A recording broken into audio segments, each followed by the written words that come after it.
मनुष्य की सबसे बड़ी दुर्बलता क्या होती है? सोचिए। धन, प्रेम, अहंकार। मनुष्य की सबसे बड़ी दुर्बलता होती है उसके रहस्य।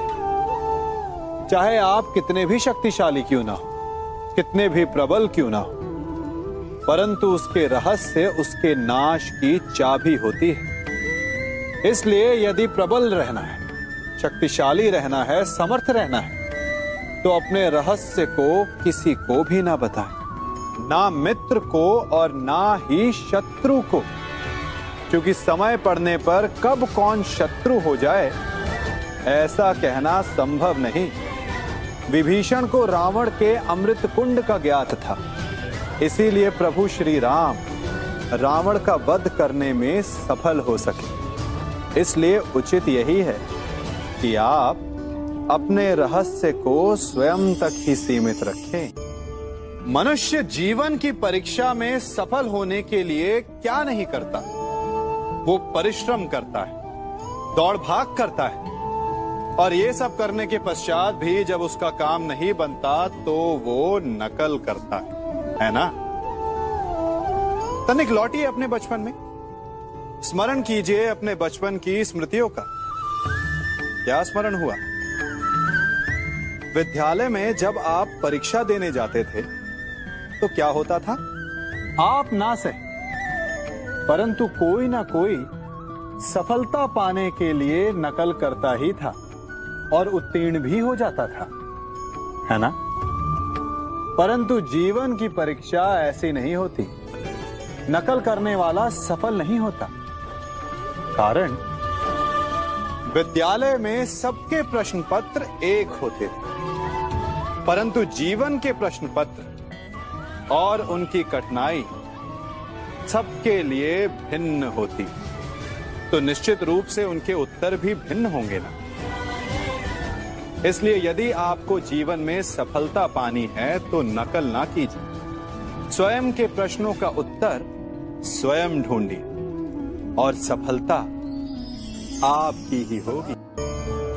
मनुष्य का जीवन हार और जीत, विजय और पराजय, सफलता और असफलता के मध्य झूलता रहता है।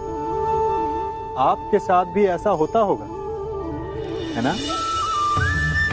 जब आप सफल होते हैं, किसी चुनौती पर विजय पाते हैं, तो मन प्रसन्नता से आनंद के उपवन में झूमने लगता है, और जब आप असफल होते हैं तब मन दुख और पीड़ा के सागर में डूबने लगता है। परंतु वास्तव में सफलता और असफलता है क्या? तनिक ध्यान से सोचिए। ये केवल हमारी मनोस्थिति मात्र है। हमारी पराजय तब नहीं होती जब हमारा शत्रु विजय प्राप्त कर ले। हमारी पराजय तब होती है जब हम पराजय स्वीकार कर लें। हम असफल तब नहीं होते जब हम लक्ष्य ना पा सके। हम असफल तब होते हैं जब हम प्रयास करना बंद कर दें। इसलिए प्रयास करते रहें और हार ना मानें, क्योंकि जिस दिन आप हार स्वीकारना बंद कर देंगे, जीत आपके चरणों में होगी।